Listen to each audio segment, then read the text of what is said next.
I'd like to we're going to have a last alarm ceremony, but real quick, I want to talk about a day in the life of a Rittman volunteer firefighter in 2012, what we're doing right now. Times have changed, but yet they're the same. 100 years ago in 1912, people who volunteered on the fire department worked at the box board. They worked at Morton Salt. They had small businesses in town. They were blue collar and white collar workers. Some of them worked for the small business owners that in town, but they were all in town and they were all involved. Some of them worked first shift, second shift, third shift. Some of them worked 8, 10, 12 hours a day. They did all that to put bread and milk on their table. That was their main job. Fast forward to 2012. Guess what? We have people who work in factories.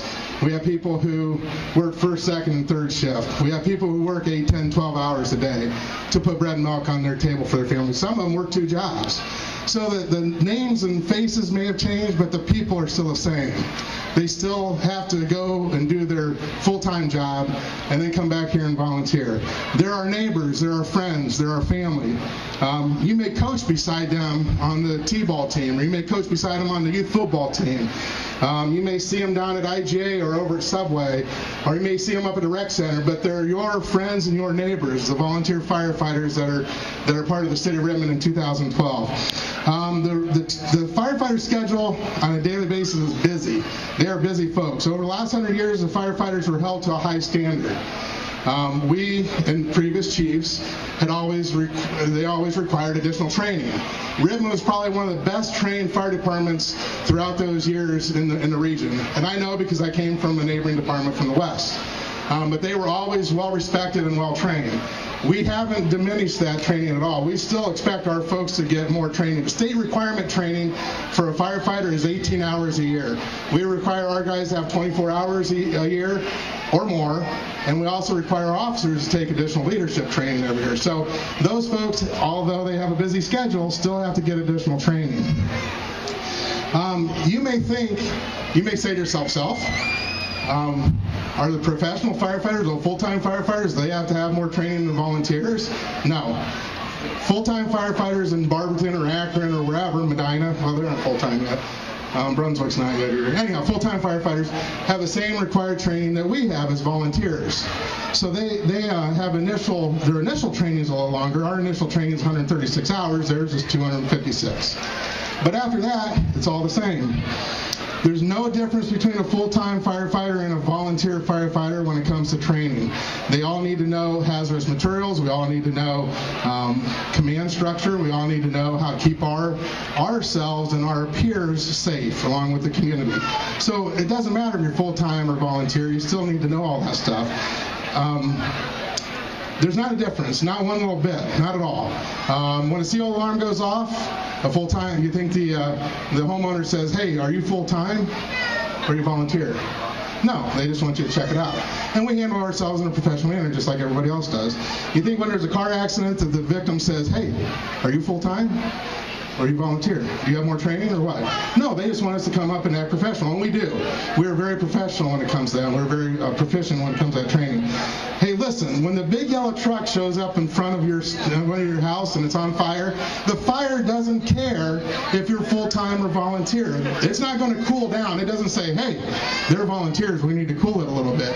It's just as hot for us as it is for the full-time guys. So we need to do the same training. We need to go through the same training, and we do, actually more so. The difference between the volunteers and the full-time in 2012 is that the volunteer firefighter in Rittman is a blue-collar or white-collar worker, and they do work 40 to 60 hours a week, first, second, or third shift, and they have their primary job so they can put bread and milk on the table for their families. But then they come home, and they still volunteer 3 or 4 hours a week in training, and they still stay available to make an emergency call when that pager goes off, as Chief Flowers pointed out, to be available to go help somebody maybe 3 or 4 hours a week. So they actually have more responsibility in the fire service than the full-time folks. So really, even though the faces and names have changed over the last 100 years, we're all still the same. We're all still volunteering on the fire department. We can only hope and pray that over the next 100 years, that we have the same blue collar and white collar and business owners and people who work for business owners and the people who work first, second, third shift, 8 to 10, 12 hours a day, who can volunteer. Those same people that we are, that for the next 100 years we find them and they volunteer to do the same thing we do.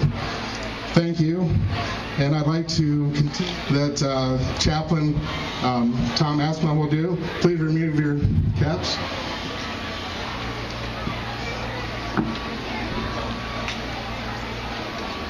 And I'd like to have all the firefighters please come to attention.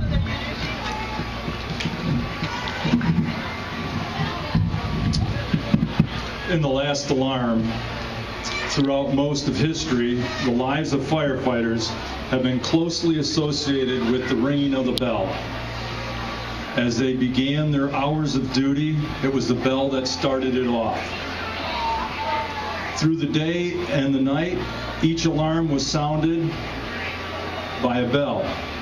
That called them to fight fire and to place their lives in jeopardy for the good of fellow men.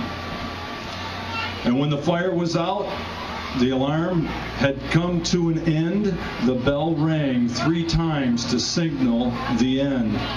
And now we remember those that served well for Rittman.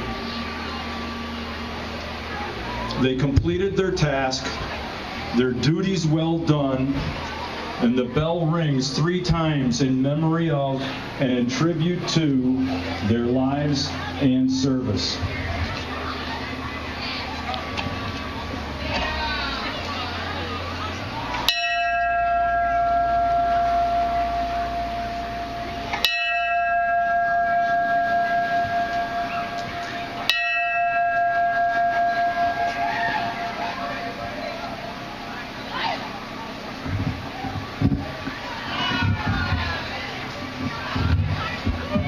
That served, and then I'll speak a benediction and farewell.